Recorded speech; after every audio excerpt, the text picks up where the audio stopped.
What's up? We in highs. About to go live. Yeah, man. So let me find this one here. I can't hear myself. What up? What up? What up? What up? We out here, man. We in here. Turn the snap in my headphones. Yeah, it might be a headphone, but you. No, it's my mic. Hello? Yeah, I hear you. Okay. You gotta be your headphone. Well, there we Yeah, go. I hear you. We good. What's up, man? This is back Monday night. We trying something new. We're gonna go live on YouTube, man. Y'all check it out. Let me share it right. Yeah, I already had put it, but we're gonna get down into the thing, man. We got a lot of topics, you know what I'm saying? March Madness is popping. Baseball season is starting. Basketball season is NBA is coming to a head for the playoffs, and NFL is making moves on the off field. A lot to talk about, so let's hop on into it, man. It's an old topic. We didn't get to it last week. I want to talk about White Sox DH Adam LaRoche retires after team tells him to limit his son's appearances at the clubhouse during spring training. Hey, man, look. I understand both sides of the story. So from his point of view, like that, I mean, how you gonna tell me I can't have my son next to me? This is experience for him. I've been doing it this long now. All of a sudden, but at the same, and I you know what I'm saying. You got. I'm gonna let you go. Go ahead. Like I say, I've been doing this for this long, and y'all ain't said nothing. It's been no problems, but now all of a sudden you want to come with this rule. Okay, that's from his point of view, and I understand that. Like, I'm a vet. I've been doing this, but on a business end, okay, what if your kid gets hit with a ball, or something happens? Then what? It ain't even that. It ain't even that. What you think it is? First of all, it was conflicting stories because management saying it was some players that came to them that was saying, like, you know what I'm saying, the kid around every day. This kid is around every day. We at work. This is my, you know what I'm saying? Ain't no job where you could go to where your kid can be at work with you every day. You know what I'm saying? You getting paid millions of dollars. I'm pretty sure you can find babysitter. The kid can stay with his mama. Again, we at work. We can't do grown up or say. We gotta watch what we saying.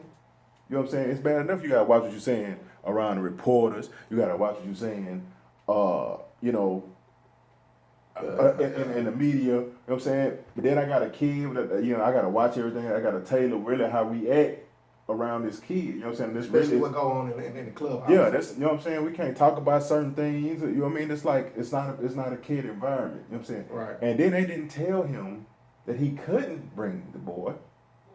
They said to limit. He's here every day. Say, man, look, I've been doing this. Hey, I'm a key man. I've been doing this. What? What is the problem? Okay. I feel, hey, now, his co-workers, on the other hand, hey, say, bro, say I need you to, Say, man, we can't even, you know what I'm saying? It's cool if when you get back in practice to have him out there with you, you know what I'm saying, or whatever. If he here on Thursdays, you know what I'm saying? Yeah, You know what I'm every saying? Thursday, you can come every Thursday. Yeah, but just here every day, bro, like, sometimes I might be in a bad mood. I just want to cuss or do something, you know what I'm saying, with your kid around, you know what I'm saying? I can't, you know, out of respect for you, out of respect for the child, I ain't finna, you know, Right. just be out here, you know, popping off saying what I want to say, but say, man, your kid needs to stay at the highs, man. You know what I'm saying? Like, come in on Fridays, you know what I'm saying, casual Fridays, whatever, however y'all want to do it. But your kid should not be at work every day. Now, kudos to you for choosing your child over the money. You know what I'm saying? Right. But, hey, I don't know nobody else that get to bring their child to work every day. You know what I'm saying? Steph don't bring Riley to work every day. Every practice, she ain't out there dribbling, you know what I'm saying? Every practice, you know what I'm saying? Post game conference is a whole nother thing. Everybody family there, you know what I'm saying? Exactly. She's not in practice every day. So to end your career the way you must have had some money invested, saved up. Hopefully Hopefully he did. Baseball money, Yeah, exactly. Yeah, It's so guaranteed. So with that said, maybe so. Hey, he picked his son. It's the time with his son. Well, first of all, how old is this young man? he's a teenager. Why He's is like he? 16. Why is he in school? Maybe they homeschool. Private school. You mean you need baseball money.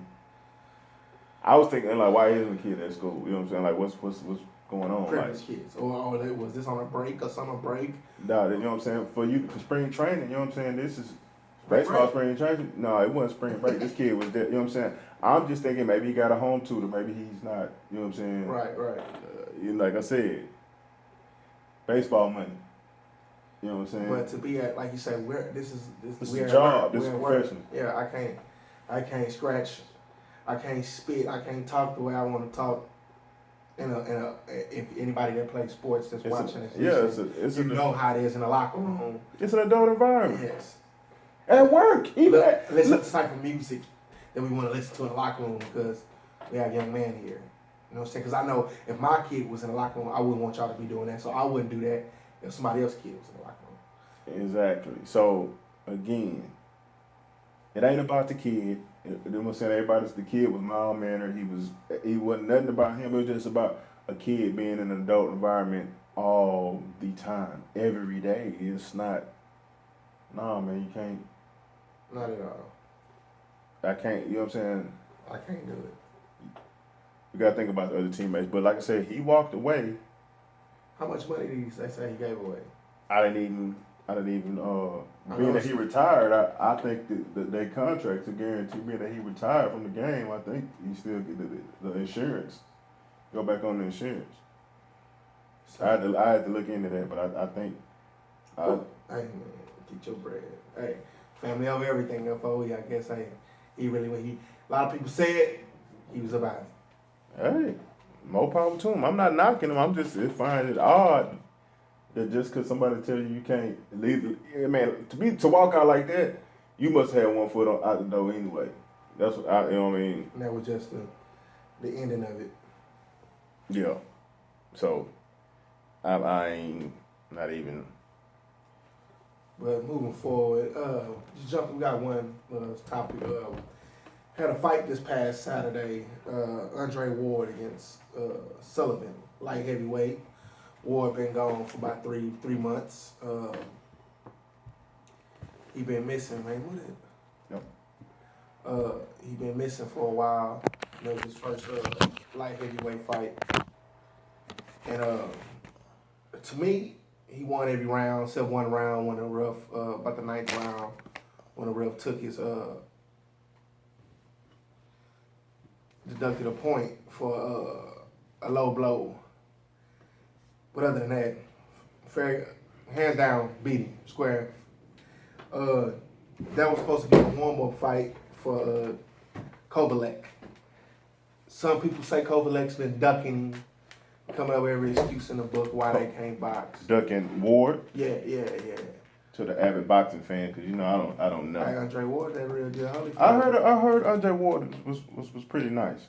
I did hear that. So, I mean, who you say he's supposed to be fighting? Who? Kovalek. Andre Ward won, right? Yeah, of course, hands down, easy work. But that was just the fight Saturday. Look forward to that Kovalek and Ward fight. That's gonna be a nice fight. Probably gonna be on HBO. But the next big fight, pay-per-view, Pacquiao versus Bradley. Not watching it. Don't care about it. Say, I'm telling you. Pacquiao won the first two fights. Say. Pacquiao won the first two fights. Why are we doing this again? Say, man, look. I don't understand. Why are we doing this again? That's what hey. Sell tickets. We will be streaming it live off my Facebook page. We'll post it on Brother Sports Talk page. Watch it, you know what I'm saying? We will, just for the brothers that can't pay for it to see it, we will be streaming it. But there shouldn't be a third fight, shouldn't have been a second fight. Exactly. It is what it is, though. So, moving forward. Get NFL out the way, man. It's a lot of young cats retiring early in the NFL due to concussions or forever, family reasons, whatever. But this recent one was Hassan Abdullah, safety for the Chiefs. Only 7 years in the league. Retired. Announced Monday he's going to be retired from the NFL.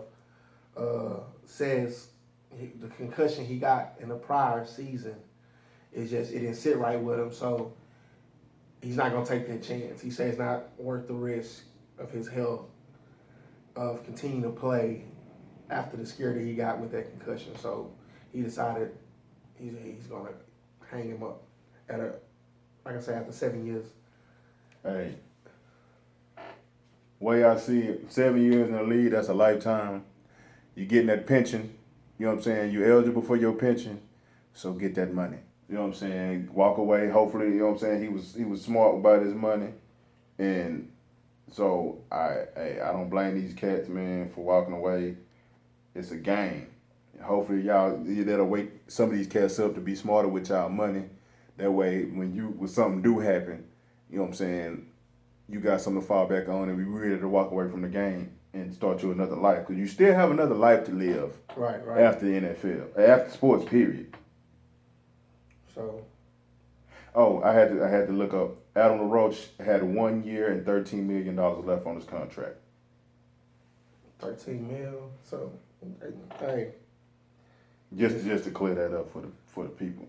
Get that money and burn off, hey. So, I don't know if he got to keep the money or whatever, but anyway, had another Saints signed Lions defensive tackle Nick Fairley. He was high in the draft. Hey, we're gonna do a draft class. Go get back to that next week. But Fairley ain't really, to me, he ain't produced to be that guy that he was at Auburn. He was supposed to be the next Sue. Yeah, alongside Sue. Yeah. And bro, to me, Fairley, you underachieved now. New Orleans. This another shot, you know what I'm saying, for you to, get reset button on your career, because he just was signed a 1 year deal, didn't he? Yep. Hey, we gonna give you this one shot, see if, you know what I mean, you got the potential. I don't know what happened in Detroit. I don't know if it's injuries or whatever. I know he did suffer some injuries. Right. So, but he had what we seen at Auburn, because Nick Fairley was that defense at Auburn. You know what I'm saying? You know what I'm saying? Line, that was him. You know what I mean? So no diggity, no doubt. If he can, return the form, or like I said, this is the rookie deal, 4 years. So you've been hurt. I'm gonna give you this gonna make or break in the league for you getting big money. So hopefully he bet on himself, because they probably lowball it, boy. So you know what I'm saying. Hopefully he bet on himself and he have a good season down in New Orleans and generate some sacks and some pressure. This is his make or break year. Yeah, basically. Basically, that's what I'm saying. Yeah, I agree. Cause if he don't do nothing this year, I think he getting paid $3 million for this 1 year. It ain't much, but it's better than being unemployed for them. You know what I'm saying? So let's look up Nick. I really didn't, like I say, I thought he was overrated coming out of Auburn. That's just me, though. That's just me talking. You know what I'm saying? Y'all can like it how y'all like it. You know what I'm saying? But that was just me. You know what I'm saying? I felt Sue was overrated. He's still overrated. He does nothing but get cash checks. You know what I'm saying? He had a Cadillac. I want to say that first couple of years Sue was dominant. Not lately, not so much. But Sue. I feel like let's look at Nick's. Let me see, games played. You ain't played the whole 16. Well, he had 5 and 10. He had 10 2011. He was drafted 2011. He had 10 games played, 13 games played, 15 games played. 2004, 8 games played, and. So how many years he been in the league? They got him in St. Louis last year. He was in St. Louis. He was. So I ain't know he went from the Lions to St. Louis. I ain't know he was St. Louis. Got 15 games played. I don't want to say 0.5. He had first year 1 sack, second 2012 5 sacks. He had 6 sacks in 2013. Let's see. He had 1 sack in 14, and you had .05. I mean .5 in St. Louis. I'm not wasting my bread on him. Like again, I say, I didn't think he was that high coming out of Auburn, but I don't see tackles for loss. I think that was a defensive stack draft. So boys was going. Yeah, I don't. I wasn't high on it. Just me speaking, ladies and gentlemen. I understand. I just felt what I seen at Auburn, what he put on film. You know what I'm saying? He had the skills. Now it didn't pan out for whatever reason. Maybe I don't know, but yeah, this is make or break. Bottom line is make or break for Nick, and I hope you. But the Saints though, man, they need to pass. They need some run stoppers. Basically, they need, because they get bullied around on, especially in that run game. Then you can't stop the run. You can't stop the pass. Come on, and I don't think that's all Rob Ryan's fault. We'll see what he do with his brother in Buffalo. Right. So we gonna see. I can't wait to see that. Side note, Aaron Foster visits the Dolphins. I guess we're gonna do the swap running back. They get. They can have him. Well, I gotta say, I'm not gonna get into this, but I'm not gonna say I'm not a Texans fan. I can rock with somebody that's gonna be there game for game with somebody. You know what I'm saying? That's awesome, but we know he ain't gonna. Yeah. Aaron Foster he's replaceable to me. When he was on, he was one of the best backs in the game. When he got that check, he deserved it. But after he got that check, injuries, man, hey, it's a business. It is. You know what I'm saying? Speaking of the Texans, McNair want Andre to retire as a Texan. Think he'll come back? I've been saying this. He should. Everybody in the Houston, in Houston. O'Brien is the reason the young man left. O'Brien's gonna have to swallow his pride and call that man and realize and admit I was wrong. I shouldn't have let you go. I shouldn't have handled it in the way I did. I respect you for leaving because I would have done the same thing, but I would like you to come back to the Texans. I think that's gonna have to. Bob gonna have to. Hey, Bob. Hey, say. Come here. Say I didn't get it. You see that man right there? I let you go a whole year with this with the woo-wop. This is what needs to happen. This man is the Houston Texans. That's what my franchise. You know what I'm saying? That's who in the hearts of the fans out there. Listen to the fans. They want that man to retire as a Texan. You have Tannehill. You give Tannehill Andre as a second or third. I put him at second. And bring the young man up, the rookie from last year. See what he got. Who? Strong. Number 18, Strong. Some of the receivers? Yeah. He can get in rotation and find him a nice solid receiver. Tight end for Tannehill. You have that offense. Who is for Tannehill? Who you talking about? Brock? Brock Osweiler. Right, Brock Osweiler. I'm about to say the Tannehill in Miami. These big boys. But for Brock, so he has no excuses then. Oh yeah. So, we definitely need a number 2. You know what I'm saying? Get you a number 2 in the draft. You know what I'm saying? A late round. You know what I'm saying? Strong. Strong showed like once they got him, like the other receiver, other quarterbacks got him the ball, because we all know Brian Hoyer wouldn't get nobody the ball. Nate Washington, man, we're not even finna go down that road. I'm not even finna get upset about it. You know what I'm saying? But O'Brien, swallow your pride, man. Go holler at Andre, man. Get that boy back in H-Town. He needs to retire Texan. He is Texans. Yeah. That was the first person they put the franchise around was him. Yeah, well they tried, but with the first with David Carr. Yeah, the first Carr, they couldn't keep him upright, ruined that young man. So, yeah, Andre need to retire Texan. Bob, highlight O'Brien and tell him, we need Dre to retire as a Texan. You know what I'm Yes, saying? Lord. He didn't even look right in no damn coach uniform. Not Come at on all. home, Dre. Come on home. Now, moving on, I want to say, going to the rookie, old Hattenberg throws the coaching staff throws the coaching staff under the bus at Penn State. What was it, Franklin? James Franklin saying basically he didn't perform the way that he could have because the coaching was holding him back. And I said a lot of people on ESPN and the network was saying that. What's good? This is college? Penn State. The boy that O'Brien supposed to be wanting to go get, Hattenberg, quarterback for Penn State. Okay.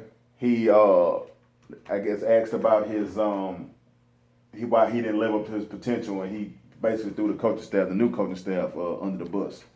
Basically, James Franklin threw them under the bus, saying that they the reason why he didn't live up to his full potential.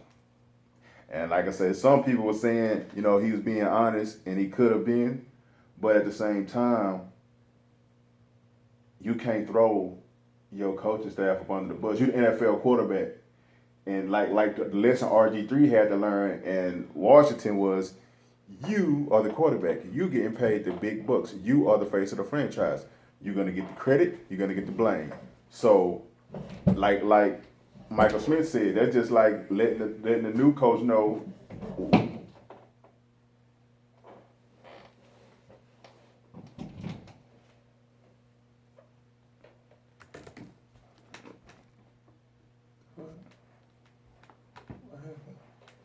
Did you unplug the thing?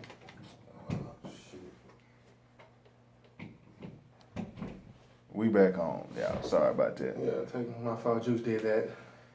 Yeah. It's on me. Basically, like back when you were saying that you the face of the quarterback. I mean, you the face of the NFL franchise. The people that's paying you big time money. You are the CEO on the field. You the face of the franchise. You have to take the credit, whether it be wrong. You're gonna get the credit when y'all win, even though the defense might, you know what I'm saying, be carrying y'all. You gonna get the credit when y'all lose, even though the defense might not be stopping nobody. So NFL or people coming on to the whatchamacallit, interviewing you for this job, they like, well, hold on, this guy's you gonna shift the blame to other people, or you gonna, stand up and basically shoulder the load of the franchise like a quarterback's supposed to do. And like I was saying before, that's the lesson RG3 had to learn, because in the press conferences, the line, he throwing the line in the bus, or he throwing such, instead of just, hey, you know what I'm saying, just even though it might be true, right? You have to learn how to take responsibility for that, or just say we didn't get the job done. You know what I'm saying? Come up with you a vanilla answer. Hey, we didn't get the job done. I didn't do that. You got to lead with yourself before you start throwing cats up under the bus. Right. You know what I'm saying? I guess, yeah, and even though it may be true. At the quarterback, yeah, you're gonna have to take a lot of the blame. Even it's obvious what happened, you still gonna have to walk in an interview room and say, it was me. I did that. There's things that I could have done better to put us in better situations to be successful. As a quarterback, you're a leader at all times. Like you don't see you rarely see, or if you see, an offensive lineman name in papers for losing the game. It's for penalties. Or a defensive lineman or a linebacker, unless he just, you know what I'm saying, making sacks or causing, you know what I mean, he's playmaking. You know what I'm saying? Let's put it like this. The quarterback is the only one that get the win and loss stat under they stats. Yeah. The quarterback is the only person. When you look at they rap sheet, it's wins and loss. What is his record? They don't look at nobody, no defensive lineman or no safety or no running back. What is his record? Exactly. That's all they're looking for is production. What is he? the quarterback, they looking for what is his record. So that being said, you know, you have to take account. You got to be accountable for the team. So I know he probably, even if he was telling the truth, I know he probably was telling the truth because again, Franklin just had got there. He didn't recruit him. So you know what I'm saying. You probably wasn't what he wanted.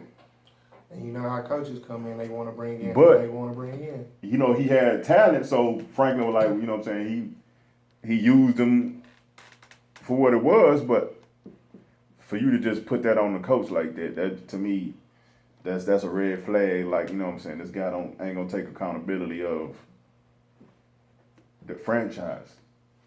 But not to say that, you know, he just probably got caught in the moment and because I probably would have said the same thing, to be honest with you, but on hindsight being 2020, you got to know your people got to prep you. You know what I'm saying, for what you about to go, because they're gonna ask you questions like that. Those are test questions to see if you're going to, like I said, take the blame or take accountability.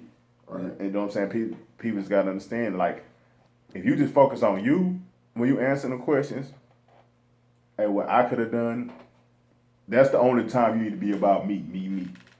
Other than that, you can't throw your coach under the bus, man. That's just red signs. But speaking of moving on from that, some that in here that's irritating me. What you got? You got anything else from NFL? Josh Norman, cornerback for the Carolina Panthers, wants to be the highest paid cornerback in the NFL next year, making approximately $16 million a year. I think he's making 11 if they franchise tag him 13. 7 of the top receivers last year, he held them to 44% passing rating. 1 touchdown. He got an interception. They went for 20 for 45, so they completed out of 7 of the best receivers that he in the league that he played against, shadowing them. They targeted them receivers 45 times, and they only completed the ball 20 times. Less than 50%. 44%. No, they scored once. Hey. Now, I do say the defense that they run is similar to the Michael Jones cover 3. Yeah, they run a cover 3. So basically, he's playing man zone. He's going to stay with you so long and push you to the next zone and fall back into his. So if your route is long enough and he reads it, he's going to stay with you because he know now that I done ran with you 10, 15 yards. And I see the quarterback looking at you and ain't no threat out here in my actual zone. Why go there? Yeah. Why cover grass? Like coaches tell you. Stay with him. Ain't no threat out here. Stay with him. Jump the ball. I mean, they do play some man, but like you said, it's more of a cover 3 man. I'm gonna hold you to the zone. You know what I'm saying? He's a smart player that doesn't cover grass. So I mean, like Sherman, him and Sherman basically play the same. They play the. I mean, only thing different is Carolina fronts change. They play that. They play a lot of 5-2. They mix 5-2 in with their 4-3 with Davis and Kinkley as 2 middle linebackers. And they play that the A gap zone pressure. That's pretty the basic. The only difference between Seattle, but the back end of it is the same thing. They play in the cover 3. Right. You know what I'm saying? So, but at the same time, Sherman got paid for him to get 16. I'm looking at 14. I'm looking at look. If they franchise you at 11, look, bro. I know you want to get paid. But at the same time, you got to think about the team. Look what we got here. Right. You know what I'm saying? I will give you 13. Like I said, the tag is at 11. Let's see what the tag is. I think the tag at 13.5. Okay, the tag at 13.5. That's the average. I guess that's the average, the highest paid, or whatever. How they make the tag. Tag at 13.5. Give him 15, man. 15. You might well give him that extra meal. Man, nah, man. I can throw that somewhere else, man. There's some talent, man. Save me that, man. Hey, That's all I'm saying. you're not gonna pay your star player that he's one of the top 5 cornerbacks in the league, top 3. And then he's young, so. And then he's not even that. I'm top 3. He's a top 10 player in the league. Yeah, for sure. And you gonna let him? I ain't gonna let him loose for a meal. I'm gonna throw it out there to him. You know what I'm saying? Like, look, man, you know. I'm gonna try to try to lowball him for the meal. Hey, man, look, I'm just saying, Josh, I gotta put that meal somewhere else. You know what I'm saying? Signing this person. You know what I'm saying? Yeah, look, you know what happened when somebody take up most of the salary cap. You know what I'm saying? I know you worked it, but who you want to play with? Hey, who you want to play with? Say. Now look, if he was walking out the door for that, hey man, look on up. Hey, I'm gonna give it to you.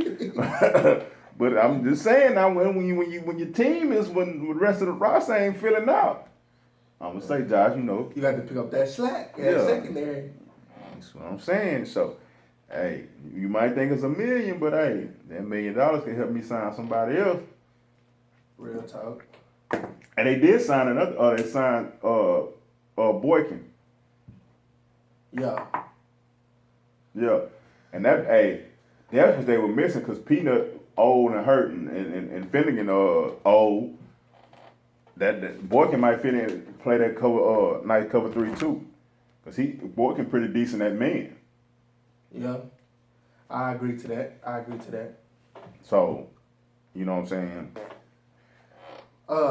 Speaking of my last topic in NFL before we move on to the NBA, the feud between Joshua Norman and Odell Beckham continues. Just the other day, Josh Norman had an interview, and they started asking about Odell Beckham, and he was like, basically he was saying the guy was okay. He didn't see that much when he played. He said maybe if I played him again, he can show me something, but he didn't do nothing impressive to me to make me feel that he's he's the best. I want to say, I want to hit Josh on this, sir. You was beat. You know what I'm saying? You was beat for 2 passes the boy dropped touchdowns. So let's just be real here. You know what I'm saying? Odell is nice. Get a man his props. He just dropped, because if he catches those 2 passes. Hey, if it was a 5th, we'd all be drunk. Yeah, I ain't not, but let's be realistic. Yeah, he dropped some passes he should have caught. That's all I'm saying. And like I say, in the interview, he was just saying he didn't show me what everybody's amped him up to be. He's okay. He said he's okay. So, but if you catch those balls, so he lights you up. I guess Odell was watching the interview, so he went to Twitter and got to saying, "Oh, look at this guy! I made him who he is. Like I put him on now. Like basically, it's because of me. People know who you are, Joshua."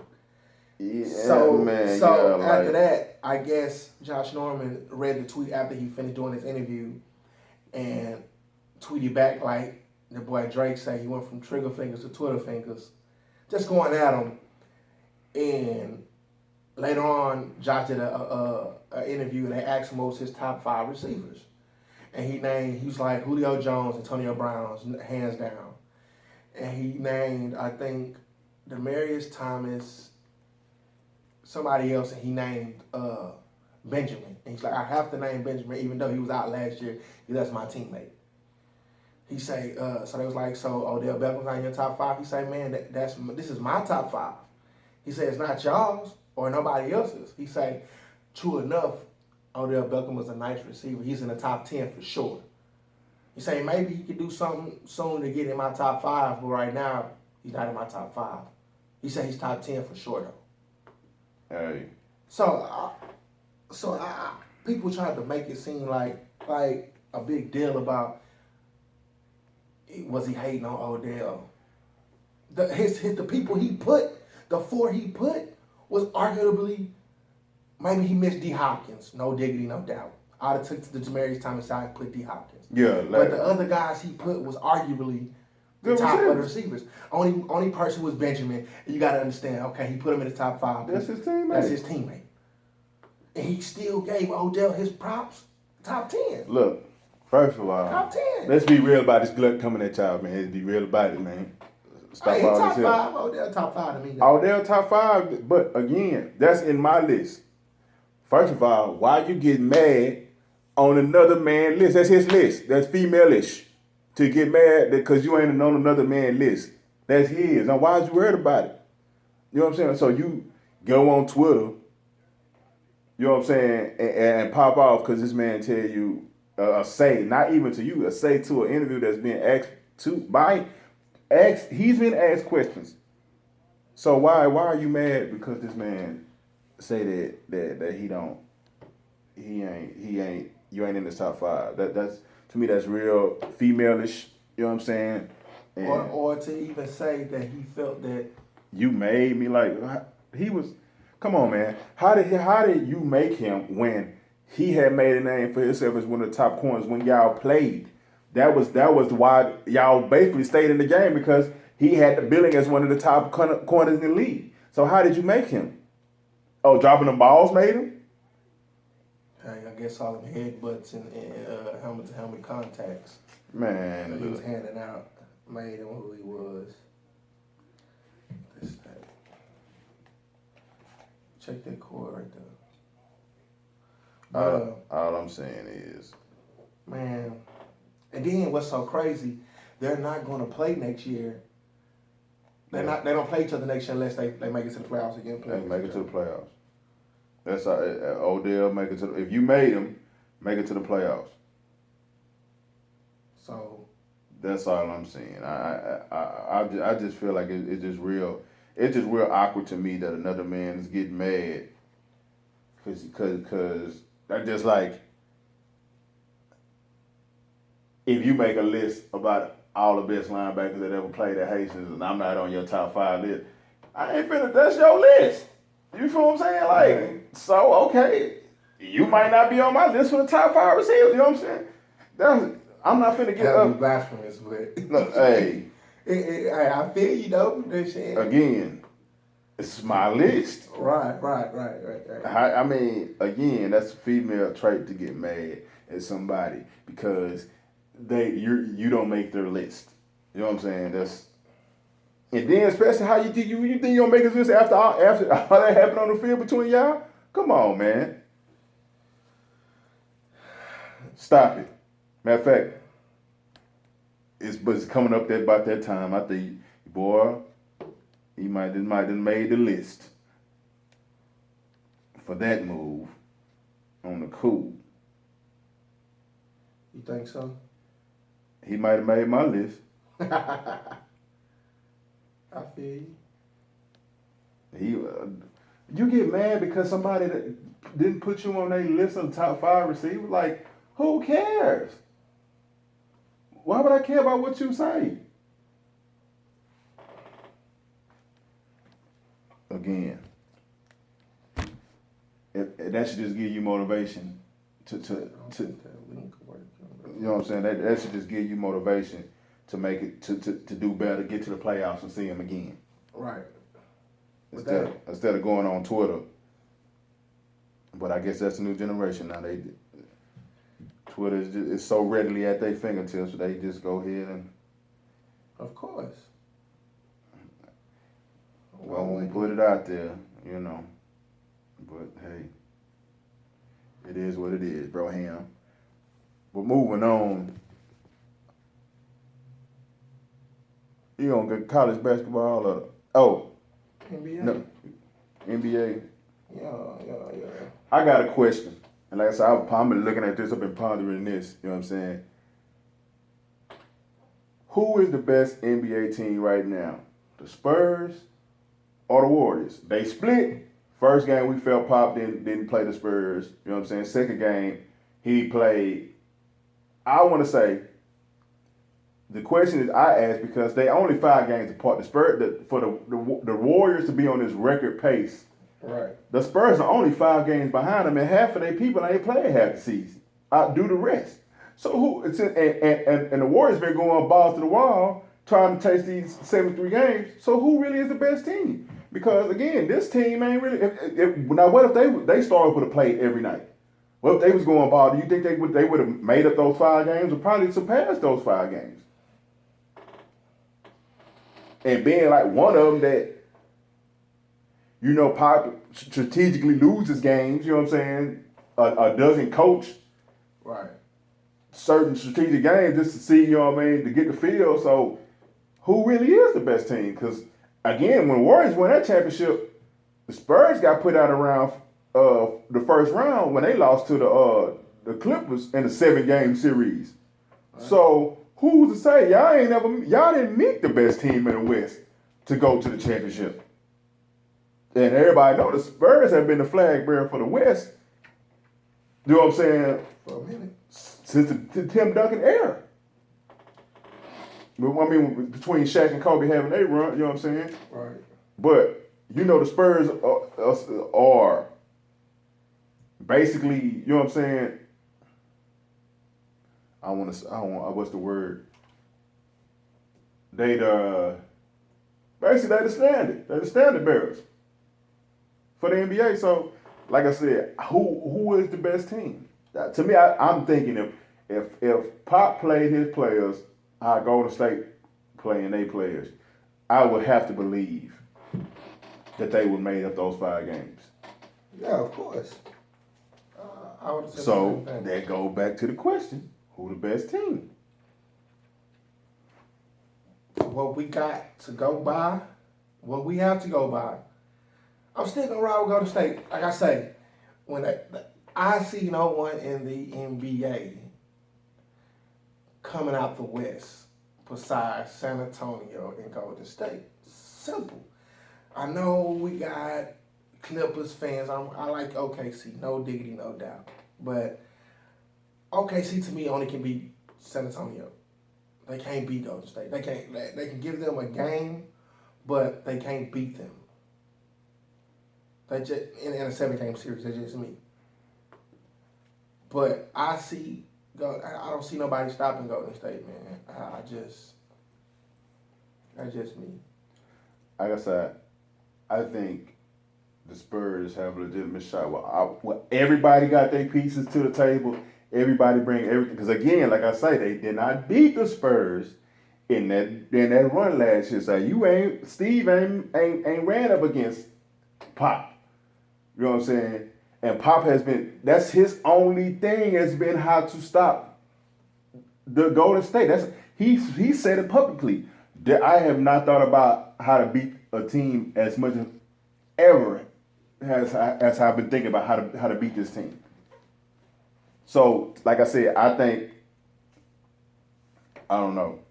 I just feel like the Spurs gonna be a shot. We know I give the Spurs a shooting chance because to me, the Spurs are the only team that's gonna beat them because the Spurs are the only team that play basketball. It's only 2 teams in the league that's playing basketball. Right. And by when he says basketball, he means pick and rolls, plays, cuts. Back cuts, moving without the ball. Give him 3 passes before you get a shot. High IQ basketball. That's high low. High, you know what I'm saying? Set plays, back screens, you know what I'm saying? Just moving the ball. That's what I mean. Making you defend the whole court. You know what I'm saying? Unless we get a quick shot. That's the only difference between with Golden State is if they got a quick open shot, they gonna take it. You know what I'm saying? Right. We pushing to get a quick shot, but okay, you set up, now you're gonna defend the whole court. You know what I'm saying? So that's the only, I would say, difference between the 2 teams. But to me, that's the only 2 teams playing basketball. To me, I think we're having technical difficulties with the link that we shared, bro. I don't know if you got to share it from the computer. I shared it again. But because it keep coming up with the Saturday live stream instead of showing this one. Hold on. But yeah, man. While we get that worked out for y'all, man. The Bulls is looking like they not gonna make the playoffs. Man. Right now they're I think in 10th seed, 10th seed in the play in the playoffs. Number 20th in the power rank, in the new power rankings that just came out, and so the Chicago Bulls was always top three, top four for sure in the East. Top 4. Yeah. And I and you fire Thibodeau and bring Hoiberg in, and now y'all threaten to not even make the playoffs. Hey. Like, true enough, y'all lost Jimmy Butler for a while, but Bruh. I'm not understanding, bruh. Exactly. Like y'all 36 and 36, y'all number 9 in the East behind Detroit and Indiana. Y'all 4 games behind Detroit for the 8th seed. Washington Wizards out the playoffs. Like, these two teams supposed to be in the playoffs. Charlotte and I guess Detroit is replacing them. Charlotte has made some Jordan has made some with Platoon. Jordan has made some acquisitions that made the Charlotte Bobcats better. But the Bulls to fall off how they fell off, I got to put that on whatchamacallit, man. I got to put that on. Hoiberg? Yeah. Because at least with Thibodeau was there, you know what I'm saying? They've suffered injuries. I mean, they've had Butler and Rose longer than he ever had Rose since we first started since the MVP season. For you not to even make it to the playoffs with Paul Gasol, like, that's underused, like, hey man, I got what to me for you not to have that team at least in the playoffs. That's something that's something on you, man. I got to put that on Hoiberg. Okay. I don't think following Thibodeau to me was not a good idea at all. So you go from top 3 to 4 in the East to 9, on the verge of not making the playoffs. Exactly. So is Hoiberg out of here after this season? No, because they're not going to admit that they made a mistake like that. You know what I'm saying? They're not going to do that. Just fire him a year into being there. No, they're not going to do him like that. So I think it's going to be some roster changes. I do think that, but I don't think they're gonna just get rid of him like that. I don't see that, especially being like Chicago. They're a stubborn organization. Even when they let go of Field and basically ship Mike out of town, right. they not gonna just admit. You know what I'm saying? They're gonna give it at least 2 or 3 years. You know what I'm saying? They'll get rid of Rose or get rid of one of their stars, but they just give up on Hoiberg like that. But that just goes to show you defense goes a long way. Like, I don't like those, like, y'all suffered this last year. Y'all have suffered injuries before, so that can't be the problem. Like, yeah, right. Thibodeau still had them playing defense. Yeah, so nah, I mean you can't. I just shared it on the page. That can't be the problem. I got to blame it on Hoiberg. I mean, it might be wrong.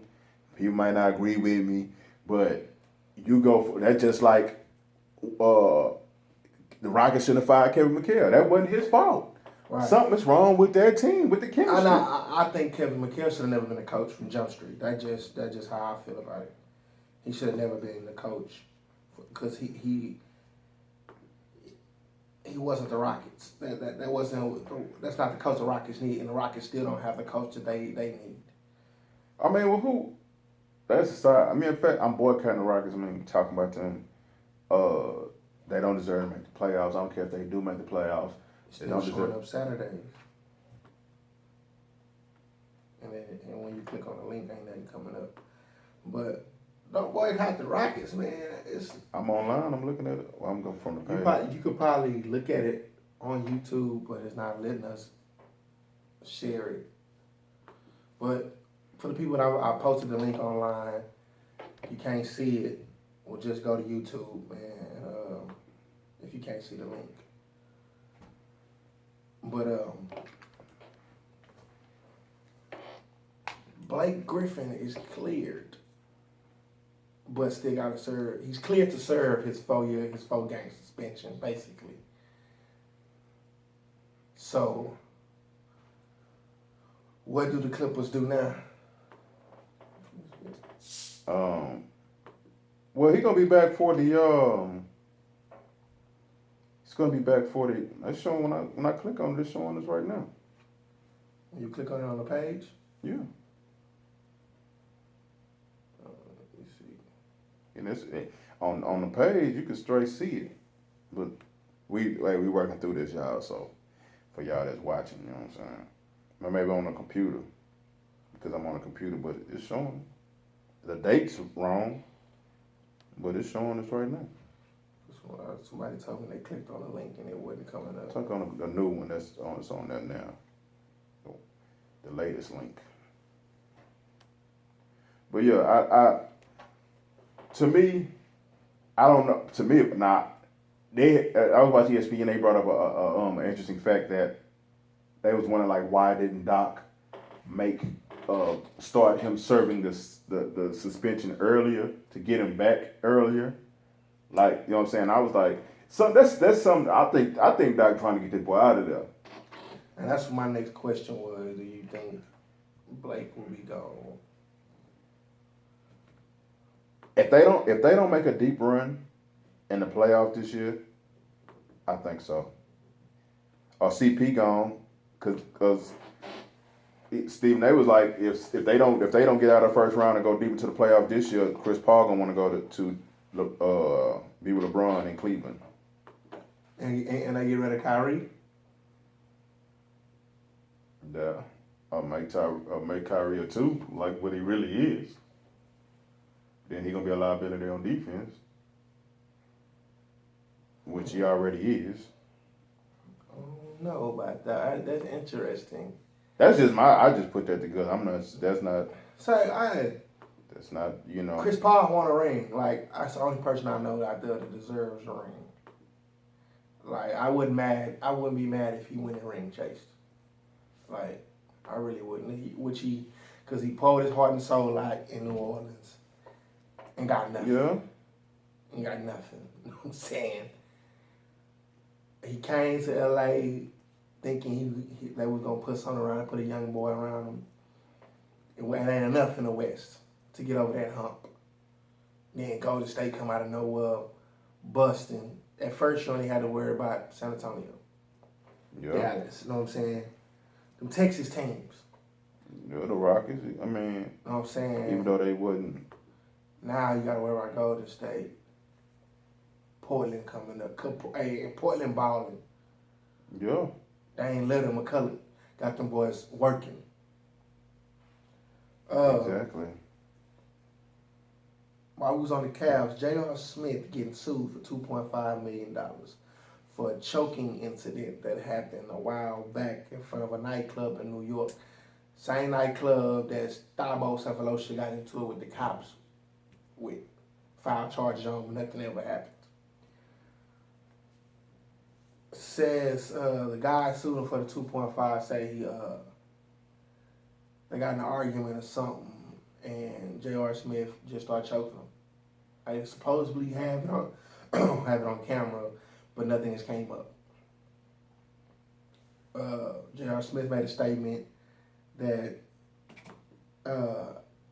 Cleveland, the Cavaliers, has been behind him 100% through everything. But as soon as he got on the team, great organization. His lawyers, they're countersuing basically. They're countersuing for defamation. Because none of this he say it's slander, propaganda from the jump. He's trying to get paid. The young man's trying to get paid. If they got it on tape, JR, they got that footage. that beautiful beam footage. And you in New York City, so 9 times out of 10, they probably do have that footage. Hopefully you're telling the truth. For your pocket's sake. I just tagged you on a post of this recent one. Yeah. I hope so. Because,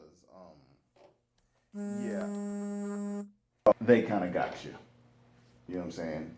So, be that as it may, yeah. You're kind of, what they call it, Maybe it's my phone, bro. caught dead to rights on how they call it or whatever. So, yeah. My last NBA topic, Porzingis, rookie from the Knicks, first rookie in NBA history to record over 1,000 points, 500 plus rebounds, 75 plus 3-pointers, and 100 plus blocks. I think Phil made cashed in. That's a good pick. Everybody booed him, and everybody was like, "What is this?" Because I wasn't high on him. I wasn't high on him. I'm like, "Man, who is this?" But at the back of my mind, I'm like, "Well, Phil picked him, so I'm gonna give him a shot." You know what I'm saying? I said another foreigner. You know what I'm saying? But hey, Phil, he got him a jewel with that one. Yeah, he came through with And that one. I think Porzingis should give him New Yorkers give him a loosen the leash. Like, look, he did give us a good draft pick. You know what I'm saying? Now we get another one next year. You know what I'm saying? Maybe we get a buddy healed or like I said, I ain't really high on Ben Simmons, but you know what I'm saying? Like we get some more talent to go with him. You know what I'm saying? Melo, I mean, Melo ain't going nowhere. So Melo trying to get somebody there next year because you know that. Get a free agent, get another get a lottery pick, get another free agent. Knicks might be in business next year and get a real coach. You know what I'm saying? And I think that's what Melo been hammering about. Like, why are we getting these your ex basketball players, your ex players? You know what I'm saying? To coaches, like open a coaching search up to get a real coach in here. It's meaning to go get Tom Thibodeau because we have no defense. Yeah, at least to get the man to coach the defense. Or let him coach the defense and get your offensive coordinator, like you know what I mean. So all of them do to implement the triangle on offense, but let you know what I mean. At least let Thibodeau coach them up and have them tough. We seen Thibodeau toughness can get you to the playoffs in the East. Exactly, and we seen without it, it's not going to get you anywhere. But we went over the 9 o'clock hour, and we missed a Stop it, stupid, coming at ya live on Brother Sports Talk Radio. I went first last week on a Stop It Stupid. I'm gonna go my Stop It Stupid, man. I don't know if this is true. I've just seen it on the internet. And it has something to do with, it's not nothing to do with sports, it has to do with somebody in sports. So I just seen before I came to the show that Kyrie Irving's girlfriend supposed to have got caught up on Instagram cheating on him with an ex-boyfriend. Well, not basically the picture was of her hand while they were in the bed, basically, and the caption was, you know what I'm saying, after all her shenanigans, I got the R&B diva back in bed. Don't know if it's true or not, but if R&B diva? I don't know. I don't know who his girlfriend is, but the tattoo of the hand matches the girl's hand, which is supposed to be his girlfriend. I mean, nobody has this many tattoos on their hand. That's her. Don't know if that's an old picture and dude could have just uploaded it like it was. You know what I'm saying? Don't know. Yeah, you know how we get down here. Yeah, how boys get catfishing and you know what I'm saying, trying to get her back and you know what I'm saying. So don't know, but I'm gonna say if it's dude faking, which I guess he's a rapper or whatever. And that guy was on stage wearing the Kyrie Irving jersey, you know what I'm saying, a couple weeks ago. So I don't know if the dude's catfishing or she's just that dumb, you know what I'm saying? But either way, stop it, stupid. Because if you going to take a fake picture to break that girl and him up, I'm going to need you to get a life.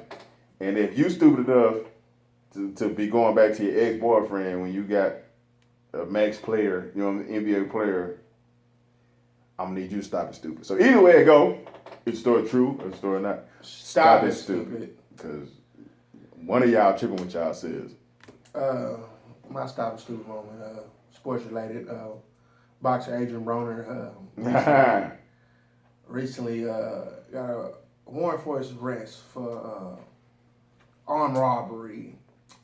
The guy reported that Adrian Broner and himself was at a bowling alley playing bowling, whatever the case may be, and they was betting, and he beat AB, and he was getting ready to go home. AB was like, "Man, give me a chance, I'm gonna play, get my money back." And he told AB, "Nah, man, I'm tired. I'm getting ready to go home." The usual gambling story. So he said he met him outside. AB started arguing, whatever. So he supposedly say AB beat him up, knocked him out, cold. Went to his car, cold-blooded, got his gun, and came back and went through his pockets. Stop it, stupid. First of all, and this happened way in January, and you're waiting. All of a sudden, this has happened December, January, and it's what, March. Yeah, so basically you couldn't extort them for money. That's what it sounds like to me. You couldn't get money out of them, like, man, you know what I'm saying, get it that way. So now you're gonna try to bring a civil suit against him, but you got to file the criminal suit first. Because it was supposed to be an armed robbery. So he has a warrant out his arrest for some stuff that supposed to happen in January. But my question was, how did you know he went to his car and got his gun and went to your pockets if you were knocked out cold? Yeah. Stop it. First of all, if you're knocked out cold, why I got to go to the car and get a gun? If you wake up, you know what I'm saying, you knocked out cold. You sleep. Night tall. You out of there. Why do I need to go? I need to waste time to go get a gun. To add more charges. Because I'm already going to get a charge to knock you out. And I'm a trained fighter. I'm a trained fighter. These are lethal weapons. I can't hit nobody. You want me to put myself at risk to go to jail for a couple, probably $100 when he was just throwing money in Walmart saying he don't need change? Come on, man. Y'all boys better stop it, stupid. Y'all trying to get these quick come-ups. So $250K. There's a limit on that, man. $250, man. That's how you get it. They putting the limit on. They got a cap on that. And this was outside of bowling alley. Give me some beautiful bean footage. Yeah. What a footage. Because it ain't, hey. Without none. A couple weeks ago, you know what I'm saying? I mean, a couple months ago, boy, your jaw would have healed up. You know what I'm saying? You whatever he hit, you should be healed by now. So, hey, man. If you did get that whooping, go on, take that. You should have filed something in. I need you to stop it. Stupid. Well. Boy, trying to get paid, man. You know we got to finish up the last hour with what's relevant in today's sports and what's more relevant in college basketball at this time. We really don't cover the women's, so I want to give a shout out to the UConn Huskies' 73rd consecutive win in a row this year, or period. They ain't lost in 73 games. They're back in the national championship. They beat Texas today. Oregon State and Baylor is playing right now to go to the national championship. This is the Final Four: UConn and Texas, Oregon State and Baylor. Go on. They lost earlier. Yeah. Oregon State, this is the first time the ladies team has made it to the Final Four. So, but I want Baylor to win because it's a Texas school. So, of course. And we lost. UT lost earlier. So, but the Final Four for the men's: Villanova, number 2, versus number 2 Oklahoma. Number 10 Syracuse versus number 1 North Carolina. Them 2 games, it's gonna be very interesting. Before we flip to the man, this has been this big thing. This reporter has reported that basically UConn's dominance is bad for women's basketball. And there was a lot of people like, you know what I'm saying, Gino, the coach for UConn, kind of went off, which he should defend his sport. Yeah. You know what I'm saying? But to me, like I was watching ESPN all day. I was watching the show the panel around the horn, and I think one of the panelists was like, it was just a one-line tweet. You know what I'm saying? I don't think he really even meant nothing by it. It was just something he put on Twitter, and somebody was asked about it. Gino responded how he should have responded, but I think it was a big story because dude was just like, it getting blew out. I don't want to watch it. Like, I didn't want to watch. I mean, you getting beat by what 60-something points in a Sweet 16, like an Elite Eight. Don't nobody want to watch that. Like, yeah, I'm trying to watch something different now at this point in time. Well, small what this is. Sorry, sucker. Hey, you'll get it replaced. The road to the Final Four. Start with Syracuse since they the highest ranked, or the lowest ranked. Syracuse had to play Dayton, which they won 70-51. Middle Tennessee 75-50. Gonzaga 63-60, and they beat Virginia 65-62. University of North Carolina had to play Florida Gulf Coast, beat them 83-67. Providence 85-66. Indiana 101-86, and Notre Dame 88-74. Villanova had to play UNC Asheville 86-54. Iowa 87-68, Miami 92-69 blowout, Kansas 64-59. I was sour after that game. Man, I really thought Kansas was gonna beat Villanova. Oklahoma, Mr. Buddy Hield. Carl State, Baker 82-68, VCU 85-81, Texas A&M 77-63, and Oregon 80-63. That was the road to the Final Four for the top four teams.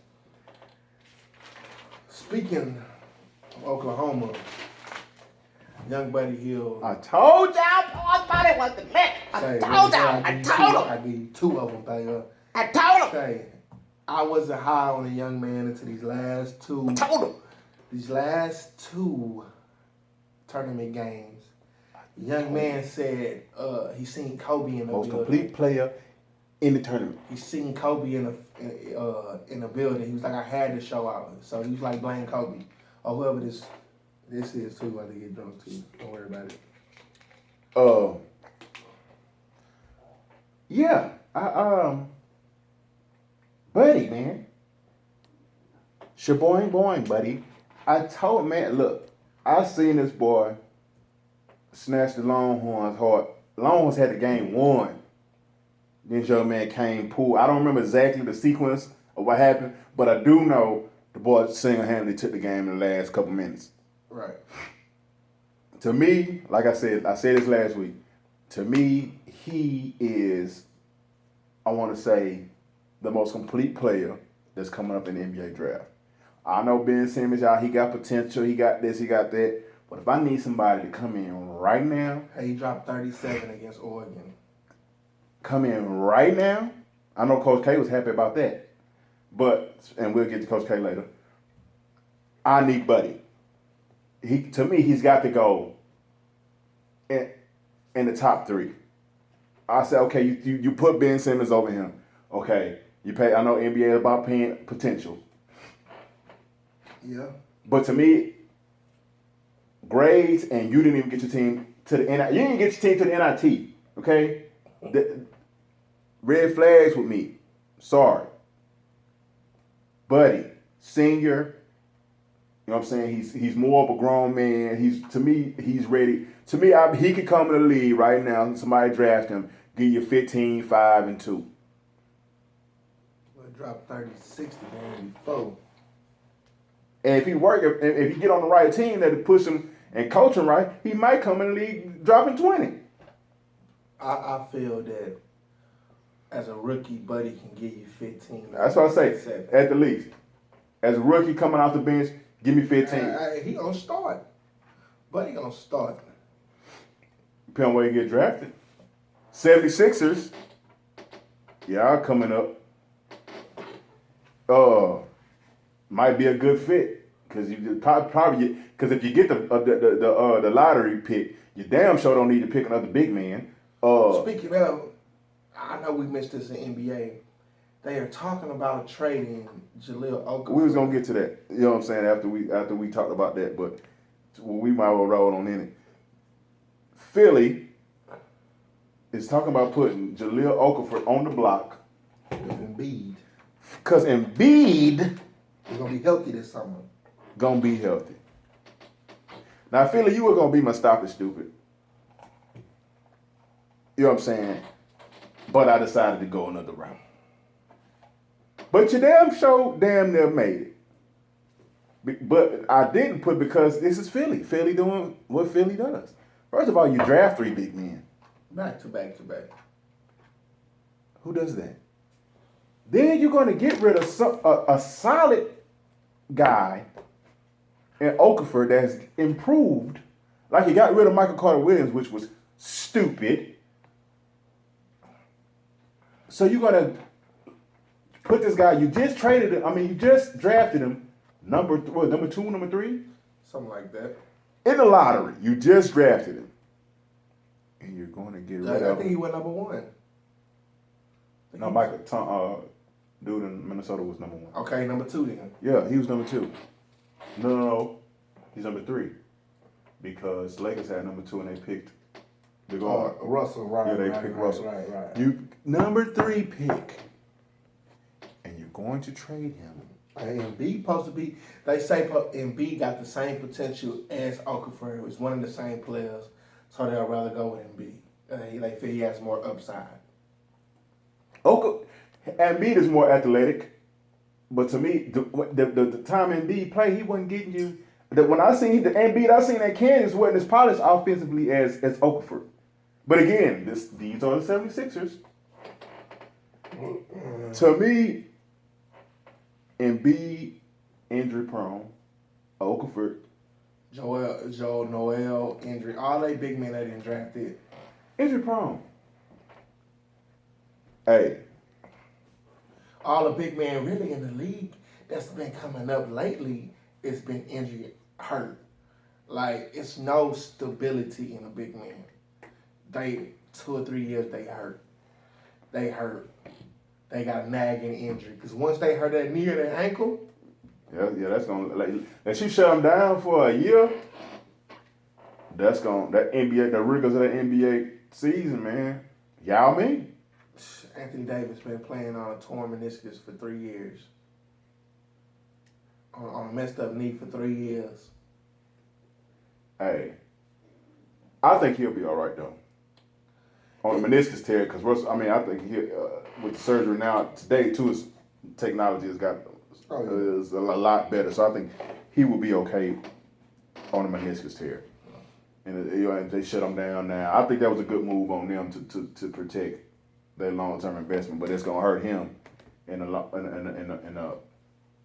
like cause he's missing out on $25 million this year. But that's just if he don't make the All NBA team. So I don't know if he's gonna make the team or not. That's either here or there, but I think they did a good job. Made a good decision shutting him down for the whatchamacallit. Did you have something else on the NBA? No, I'm good on NBA. Speaking of Coach K, Coach K been catching a lot of heat today, and after the tournament. Now, basically, and I agree with some of the heat that he getting, cause first of all, I don't agree with what he did. Like a lot of people saying, I don't agree with what he did about telling the kid, you know what I'm saying, you too good of a player. He didn't tell him nothing. He just, you too good of a player to be showing out like that. I didn't see nothing wrong with that. Not at all. But you get in a press conference and lie and say you didn't say it. Come on now, hold on, Coach. You a leader of you teaching young men to be men. To me, you Coach K. You have every right to say that. If any coach in college basketball, you are Coach K, you have a right to me, you had a right to that. But to lie about it and then give a half-ass apology, I wasn't real with that. Go ahead, I don't agree. I'm a Duke fan. Everybody knows it. But at that point, well, let's say up until this year, yes, Coach K had every right to say what you got to say. You're Coach K. I agree with you. Up until this year, that boy Trip. You let McAllen do all that BS this year and didn't punish him. Yep. So you have no room this year to tell that young man what you told, even though what you said wasn't wrong, it wasn't out of place. But at that time, at that time, it seemed a little bit more salty that you was salty because he was busting y'all tail. You know what I'm saying? But to tell him he's too good of a player to do that, why didn't you? So what's the case with McAllen? He's not good enough of a player to be not tripping boy. You needed him to win games. All year he did this. Been doing it's a little like Grayson Allen, yeah. Like, come on, man. Like, come on, Alec. Like, come on, Coach K. Like, you know what I'm saying? Like, you gotta hold your players to the same standard as you holding everybody else's players.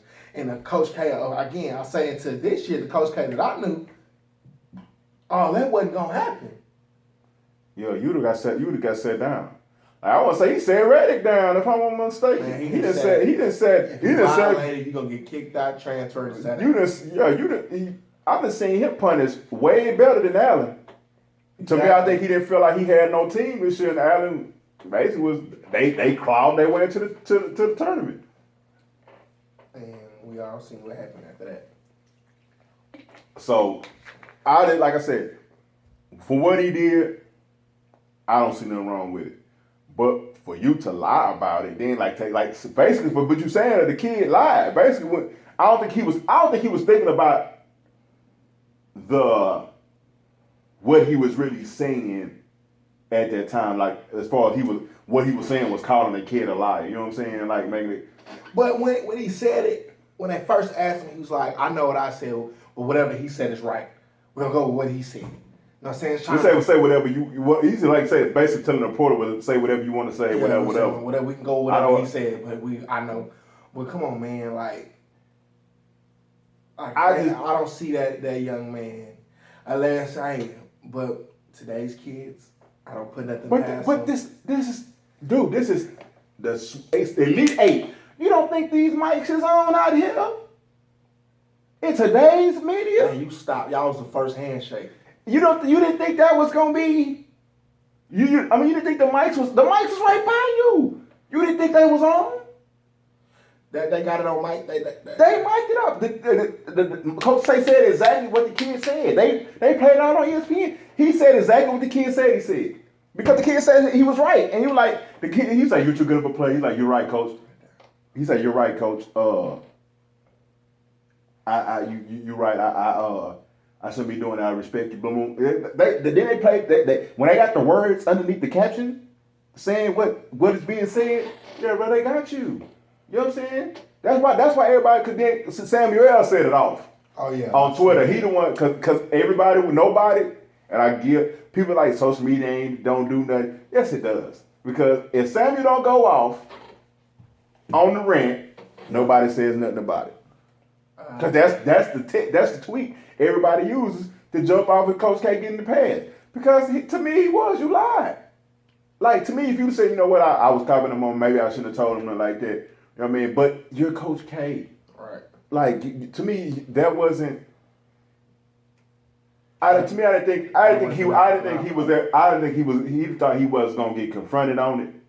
You know what I'm saying? So and he no telling how many times he'd have done something like that. And I don't think and like I said, it wasn't bad. Right. It wasn't at all. I think he just got caught Johnny on the spot and boy put it in his face. You know what I'm saying? It was like, oh, you know what I'm saying? I didn't say, you know what I mean? Like, oh, and he just kind of panicked under the pressure because he ain't never really had the, right. You know what I'm saying? Emotions fresh. He didn't, you know what I mean? He was already testy in a conference, news conference. So I think he just got caught on the spot and, you know what I mean? He just didn't react right to it. So that goes to the apology. I don't think you've seen the apology where he posted, made a statement saying that he apologized and maybe he wasn't the right time. He shouldn't have been trying to coach his player, Oregon player. He called the coach and apologized to him or whatever. And the coach was like, "It's Coach K." You know what I mean? Like I say, he ain't cuss him out. You know what I mean? To me, You just say you too good of a player to be doing all that. You ain't got to do all that. Simple. That's been said on how I didn't hear. Brother, it was. I think the lie. The lie is what kind of pissed people off. Right. Cause it's like you ain't why you didn't. We heard you. Like, What's the point of the lying for? Like, tell me. Like, did you really think that the mics wasn't on? Not even that.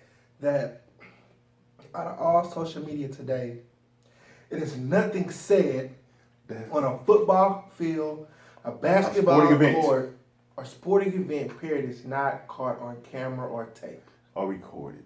Especially that handshake when you two are the first individuals to shake hands. And you notably had a conversation with, it was an exchange. It wasn't just a good game. It was a conversation between you two. It was a dialogue. You didn't think people wanted, then he just hit the game winner. You didn't think people were going to focus in on that? Exactly. But again, see, that goes to the next topic. Does Coach K, I think, Stephen A. I was watching Stephen A. on his show, he does the live stream from his Mad Dog, from his radio show on I guess XM Radio. Right. And he was saying that he thought Coach K got a certain privilege because, you know what I'm saying, he felt like Coach K shouldn't have been allowed to coach the men's Olympic team for that longer time. You know what I'm saying? Even though he was a good coach, he felt like that gave him an edge in recruiting. You know what I'm saying? Because he can able to say, look, I coached the NBA, you know what I mean, the national team, which to me that didn't really give him an edge in recruiting because it's all of the one and dones. But at the same time, Coach K wasn't accepting the one and dones. He didn't come around to the one and dones until that last championship he won. Kyrie was his first one and done. Yeah, and he wasn't really accepting a lot of one and dones. He was telling them, like, you're not gonna be here, you know what I'm saying, going up to school. So could he be, if he would have accepted those one and dones, maybe Coach K would have won a couple more championships. So was he getting a recruiting edge coaching the team? It wasn't fair for him to be able to coach the team. Because what about, you mean Tom Izzo couldn't coach the team? Why Roy Williams couldn't coach the team? It's obviously that the coach of Syracuse is a good coach because, you know what I mean? He got Boeheim. Jim Boeheim. Obviously, he's a good coach. Why couldn't he coach? You know what I'm saying? Why does Coach K get to coach him? You know what I'm saying? Not saying that he's not a good coach, and I agree with it, but Stephen A. brought up a good point. Why, you know what I'm saying? It wasn't fair that, you know, Izzo or somebody else couldn't coach. I see Greg, I think Popovich taking over. That's a good, you know what I'm saying? Of course, who else should take over? You know what I mean? But did Coach K get, does all that prestige make him feel like he had got a pass, or, you know what I'm saying, like he wouldn't, you know what I'm saying? Because like Steve, that's like Coach K is aloof, kind of above the fray, you know what I'm saying? It's lately he's kind of coming down to earth, or you kind of seeing a cooler? A cooler side. A more urban Coach K, you know what I'm saying? A loose Coach K. Yeah. I don't know if it's that he's trying to adapt to the new age recruiting, or trying to relate to the players and try to be. Or he just has some being around the NBA players and having some kind of success that I don't have to be so buttoned up. You know what I'm saying? Right. I'm Coach K now. You know what I'm saying? I done won some championships, multiple some Final Fours, so I can loosen up. You know what I'm saying? And when you get older, you kind of I ain't got to do all that no more. I'm exactly.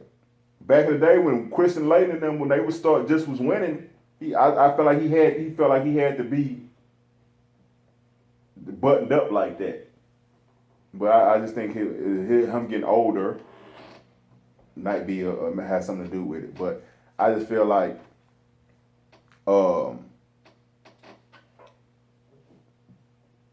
I just wish he would have handled it. But I still don't have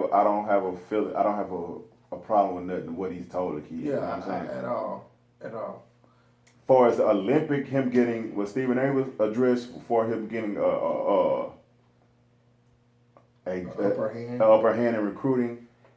Yes, I think if he would have used it with the one and done era, you know what I'm saying? Because to me, I'm thinking of the one and done era is kind of fading. You know what I'm saying? Because it's that talent pool. It was. I think the NBA kind of seeing. You might get 1 and 2, you know what I mean, here and there, like the Ben Simmons, and I think Coach K got him one, the black guy. What is he a freshman? That he got. What was you talking about? The point guard? No, I think he's a forward. I think I know what you're talking about. Yeah. I think he's a one and done, because they were talking about him. I heard some grumblings about him being between the top picks being between him and Ben Simmons. Might be a possibility. So. I don't know. I just feel like, first of all, that I don't think if the advantage he did get, because that is I don't care what you say, being able to say I coached the Olympic team and got a gold medals, you know what I'm saying? Oh yeah, the experience that's the same experience that Anthony Davis got before he went that rookie year before he went his first season into the league. He got drafted before that summer. And that summer they had the Olympics, and he was a reserve. Yeah. So he got to practice with the best centers in the league already. The players, you know what I'm saying? So same thing was supposed to happen to Christian later, but he didn't have the athletic ability to make that pay off for him, which was why I believe Shaq should have went instead of Christian Laettner. But there you go. But I just playing against the best, and I think that. If he would have used that to his advantage, he still can use it to his advantage. Look, I'm able to make all the NBA egos mesh and win 2 gold medals.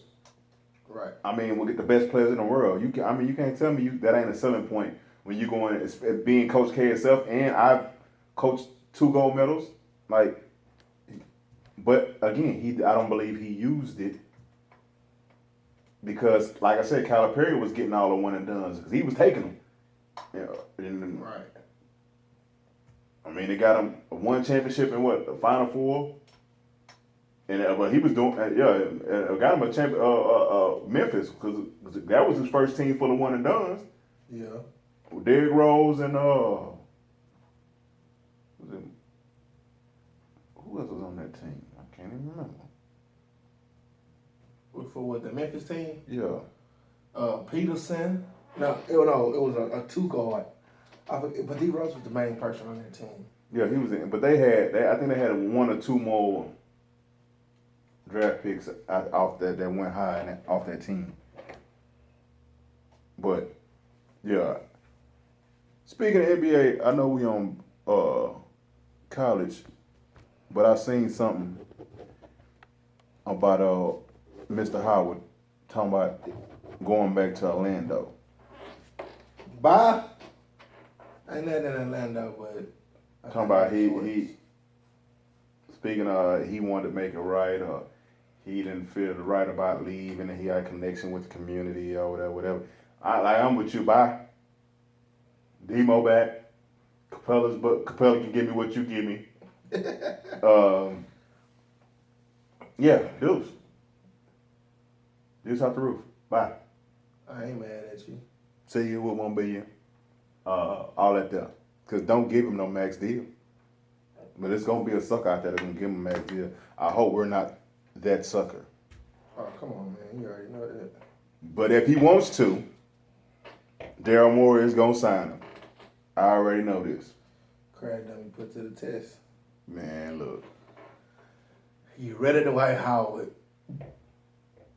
It's not going to happen. Y'all need to get rid of Dwight Howard and try to get somebody else like Kevin Durant. I would take him. Yeah, what you mean you will take him? Yes. Anybody gonna take him? Yes. Gee, Man. You glad Me and them we had boys should stay together in OKC and develop their team.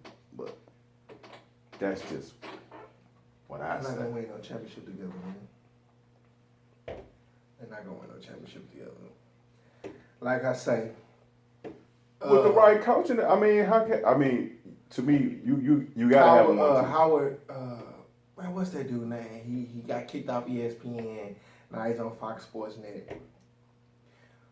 But he made an excellent point, and I posted it in our sports group. Don't nobody come down on Kevin Durant. Nobody. Don't nobody hold that boy to, bro, you've been in the league 8 years or so, and you only been to one NBA Finals, and you got arguably the top 5 player in the league. You're the 2 top 5 players in the league, and you only went to one Western Conference Finals, one NBA Finals. Like, okay, they were hurt. And you still could make it to the playoffs that year. Okay, but that's again in the West that you had to win 50 games. That was about a 4 or 5 year stretch where you had to win 50 games in the West just to make it to the playoffs. But he's considered a top 5 player, the only top 5 player that ain't been ridiculed. Okay. Shit, why? Yeah, he ridiculed. Nobody got on KD. I'm a KD. I rock with KD. Ain't nobody got on KD. Got on KD. Man. Hey, they in the media they didn't got on KD. KD. Yes, they have. Nobody. Because everybody. Nobody. Name somebody that. Because he timid as hell. Like, you know what I mean? When it's big situations, like he needs to take more control of the team. Russell is the spark plug in the heart, but Kevin is the efficient one. The efficient one, and that was always been a knock. The efficiency, you know what I'm saying? He has the skills, but as far as the dog, somebody that, you know what I'm saying, we come to take the fight to you. That's Russell. You know what I'm saying? KD needs to be more involved in the offense. So I'm gonna bust down your list. Because that's probably the last topic once we finish. Say, bro, let's go down the list. Say they ain't having one of the second best player. One of the top 5 players in the league by your side. They went to the championship when they had a complete team. It was just Scott Brooks had them playing basically one-on-one basketball. You just had 3 one-on-one players because once you set one down, you had James Harden come off the bench. You know what I mean, to win. You know what I mean. So once we said management moves, you kept the wrong person. You should have let Ibaka go and kept James Harden. You know what I'm saying. So that stunted. You know what I'm saying. What Oklahoma City was doing. Okay. Then you throw on top of that, he was out. Maybe I'll say a year. You know what I'm saying. A half a year missing with injuries. And we're gonna say he was they was in the league. He's been in the league 8 years.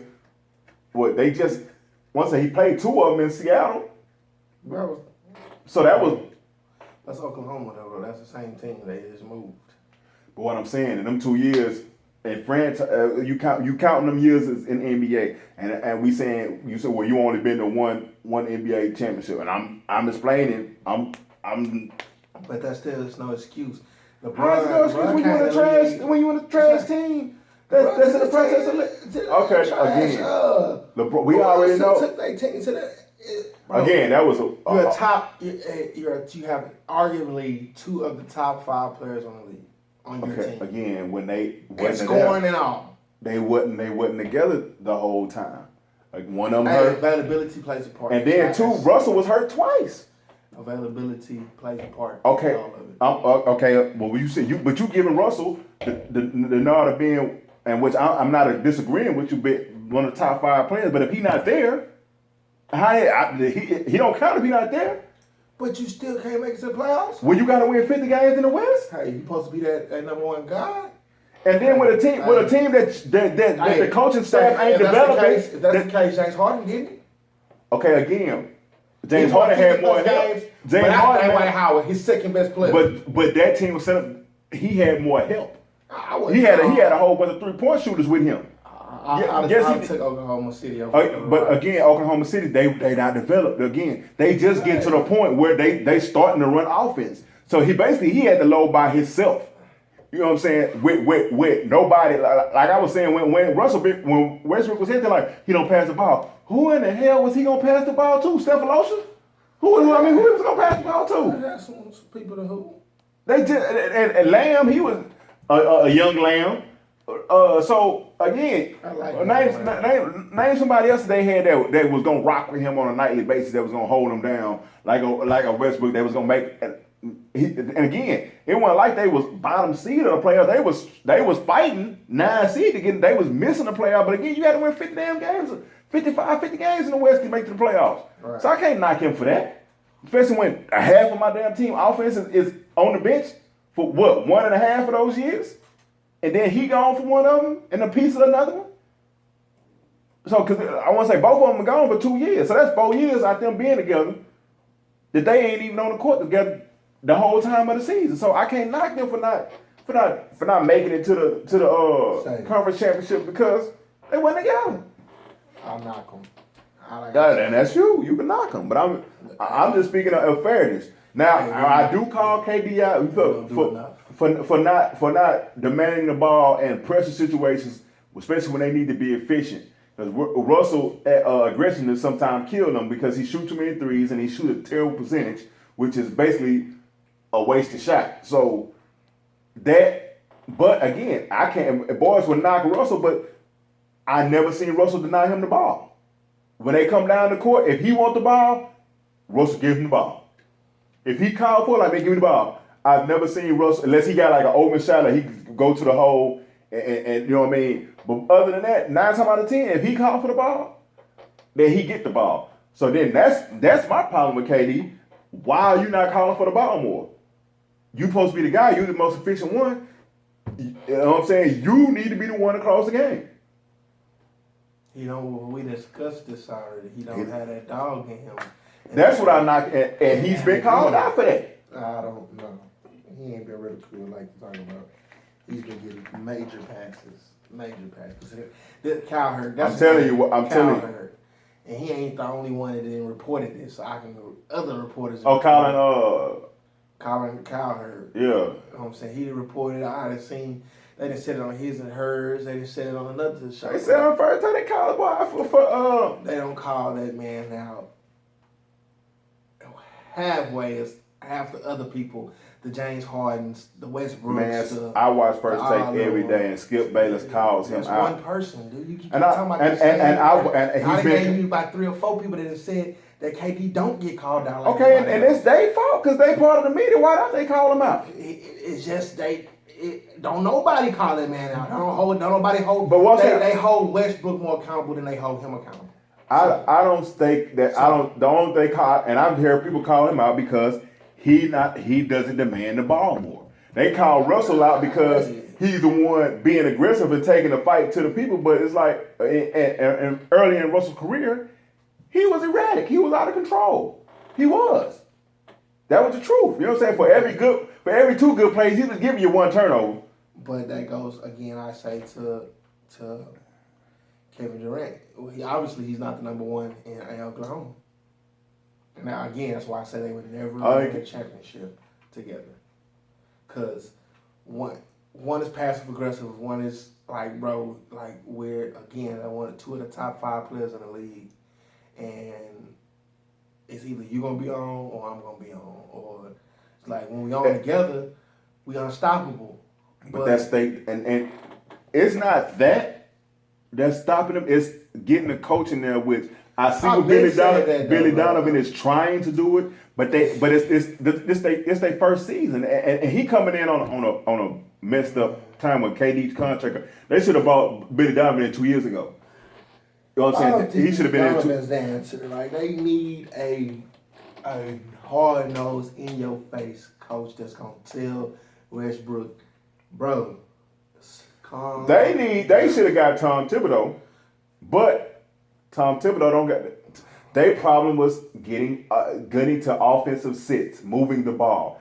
They trying to do it, but again, like I said, it's gonna take to break that culture they had of I go, you go, red light, green light for what? How many years of playing? I mean, that's hard to break. They got the talent.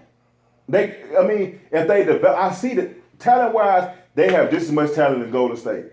But as far as moving the ball and getting everybody involved in the offense and having making you defend, if they not hitting jump shots, they done. Which I don't know why Canada don't get the ball at least 15 to 20 times a game. Because they don't run the offense. He has to get the ball. And Cancer gets buckets, man. He has to get the ball. Score but they don't run a sufficient offense to even get this man involved. He's a cleanup guy, basically. That's all he do. He played the role that Dwight Howard needs to play. But the guy deserves the rock. He needs to be the third option. Like Billy Donovan need to find out for the playoffs. He need to find some way when he split KD and Westbrook up to get Cantor involved in the game. Everybody when they shoot the three, they fall in love with the three, but when you go to that paint and you're gonna have to get Draymond and them boys in foul trouble. Yeah. You're gonna have to. You know what I'm saying? Because if not, you sit up there and play that game with them and try to shoot threes and run up and down the court with them. That's not gonna work. It's not gonna work. You see what Pop did? He put all this to work on that block with Draymond. You know what I'm saying? With the ball movement. Yeah. And tight defense on them and run everybody off the 3-point line. That's what you have to do if you want to have a shot. But that 1-2 punch and you shoot, I shoot, and we keep pace with them and trying to keep as many shots as they shoot, man, you're gonna lose. I gotta say, man, Oklahoma City's a nice team, but that shit needs to be that stuff needs to be broke up. That team gonna be LA, the Clippers, and Oklahoma City's about to get busted up. Simple. They've been going at it too long to be underachieving and not accomplishing the goals that they both set out to accomplish. Clippers, yeah, I think that's gonna be under pressure to make changes. I already know that. So Oklahoma City, I know they probably gonna get broke up, but I just feel like they should have brought Billy Donovan in, somebody that was gonna make them run offense. We've been saying that for years, like make somebody, because Scott Brooks didn't make them run no offense. You know what I'm saying? It was just pick and roll, isolation basketball. It was no ball movement. It wasn't none of that. So, like I said, I think they should give it another shot, but I know it's not gonna happen. I think KD is gone. Of course, and I don't see too many spots where he fit in. Like I say, if it ain't about the money, if you're going to a worse situation, to me. If I was in my stay at home, if you ain't going to win a ring, stay at Oklahoma. Basically, so with that said, if you ain't going to who you gonna go Golden to? State And or Rockets, I'd rather go to Houston, not just because I'm a Rockets fan, but going to Golden State, that's gonna hurt his legacy. Cause boy, or Washington. Yeah, because you'll fit in nice with Bill and but they stay hurt. They stay hurt. At least he got two to depend on instead of one now. But I hope he's. But they both talk. I heard rumors that he gonna opt in for that 1 year, and both of them leave the next year and go to LA together. By that time, okay, what they gonna do with Russ? Yeah, so Russ gonna have to run the point, cause and Westbrook gonna have to go to that too. Which that's what he is. Yeah, that'll be a nice little squad. But if y'all not gonna play basketball, it's just one ball. Yeah. Everybody. Golden State makes it work because they play basketball. San Antonio make it work because they play basketball. If you're not gonna play basketball, yeah, it ain't gonna work. It's gonna be about y'all stuff in the stats lines. It's not gonna work. Because I think that's the problem in Houston. Everybody, Dwight Howard worried about stuff in the stat line and getting the ball when you don't have a post game. You gotta get his incentives, man. You gotta get his bread, man. You gotta score so many points so he can get that bonus. And them boys not giving him the rock, he can't get his bonus. If we're not hustling down the court and demanding the ball, because when you hustle down the court and demand the ball, you get it. Hey, man, say James out there dribbling Harlem Globetrotter and things. I agree with him. And he need to be giving up the rock a little more. I agree with him totally. Boy out there dribbling too damn much and one, turn the ball over. I agree with you, Dwight, but you're not the one that somebody needs to be giving the ball up to.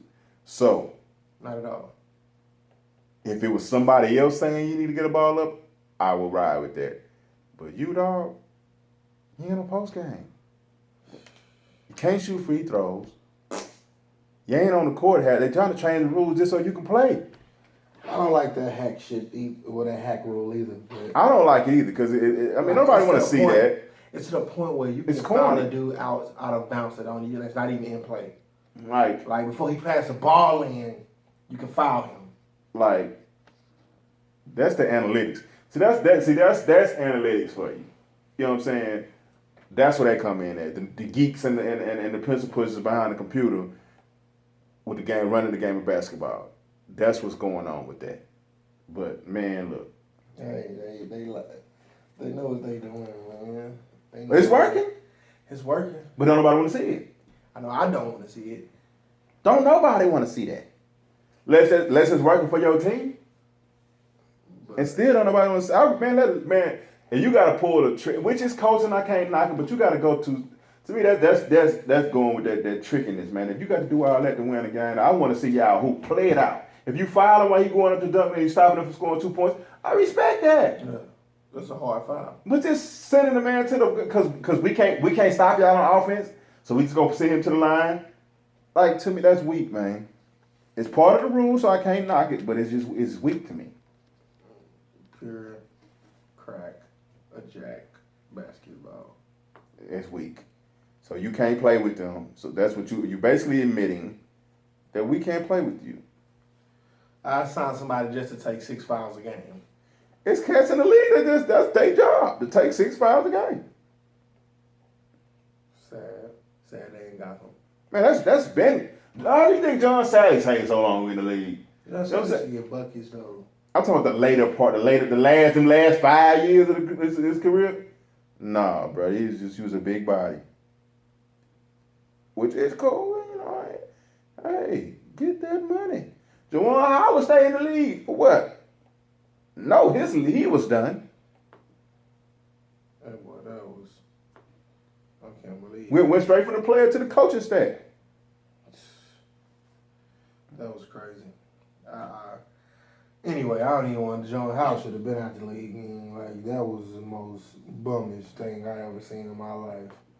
Like, the Rockets was paying this man. He was like 47, 65 years old, still out there playing basketball, man. Like I forgot the name. Only person from the Fab Five still in the active in the NBA. Jalen commentate this, but still getting NBA shit. How you the only person from the Fab Five active in the NBA, bro? Get out of here. It ain't cause you cold. Hey.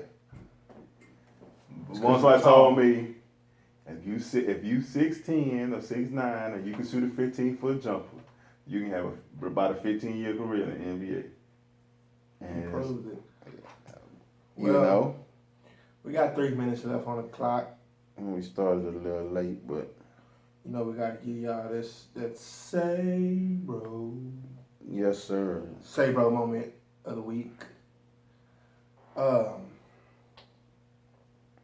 You got your say bro moment? Yeah. My say bro moment, man. These athletes is getting real brittle these days. Brewers pitcher Will Smith tore a ligament trying to take off his cleat standing up. Now you try to kick your cleat off. How the hell you tear a ligament in your damn leg or ankle or whatever, I forgot what it was, trying to kick off your cleat? Say, bro, you brittle as hell. I ain't never heard of that. Silly rabbit. Drink some milk. Vitamins or something. Like, man, what's wrong with you? That boy so brittle. My say bro moment can lie from you boy Juice. My say bro moment goes out to Buddy Hield from Oklahoma Sooners, 2-guard senior, 6'4". My boy. Say, man. Say, bro. You out there, you doing your thing. I hope to see y'all go to the national championship in H-Town, Texas, and win at NRG Stadium. I'm going for Buddy, but I really... I'm not an Oklahoma City. I'm not Oklahoma. I'm not, no. But Buddy I Hill, like Buddy, man. I want to see, since Kansas didn't got knocked out, Buddy Hill. Big 12, for baby. your boy. Brother Sports Talk is behind you, baby. Do your thing, man. See you next year in the NBA, man. Say, bro. Y'all watch out for young Buddy, man. That's who you got. So who you? I think North Carolina might win it, but I'm rooting for Buddy. Buddy goes to the Buddy makes that championship. They beat Villanova, they win it all. I mean, he showed you he's gonna take over the game. One single handedly. He gonna shoot if Bayham and them beat Carolina, he gonna shoot them out of that zone. They gonna have to come out of that. Oh, and then he do cuts and take it to the rack. So. They gonna have to come out of that famous Syracuse zone that they run. Buddy gonna shoot you out of that. Yes, If they get past, pull it. That's if they get past Nova. So, like I said, it's gonna be interesting next Saturday. Yes. And the H-Time is going down. The H-Time, man. Next weekend. Jumping and pumping in the again. Houston, Texas. Boy, cut the rodeo short and get them boys out of here. I got to, because I got to bring this other bread in. Of funds in here. That the people ain't seeing none of. But you know, it is what it is. Paying for them broke Texans to have a house. Hey, man. But clock on the wall says 10 o'clock, man. You know how we do. We end every week. Next Tuesday, tomorrow, is Man Up Show, Mr. Go-To, Circular, DJ Supply, 8 to 10, man, styleradio.org. I don't know if you're going to be live streaming on YouTube, but you can catch the Man Up Show on YouTube as well. Wednesday, 8 to 10, Central Standard Time, catch Uncut with Tiff G and Mr. DJ Supply. I don't know what guests they're going to have on. You can go on their page on Facebook, Uncut. You can see their guests, as well as follow them on YouTube. They'll be streaming live at Uncut Radio. Thursday, we finish up with Farrell with The Hot Seats. Make it hot! Yes, sir. Again, man, y'all support the family. Go download the app. Style Radio is free. Google Store. Catch us online at styleradio.org. Keep supporting Brother Sports Talk. Facebook page, Brother Sports Talk. Instagram. Our YouTube page. Go subscribe, man. Brother Sports Talk. Brothers. We appreciate your support, man. Love y'all. Man, we out.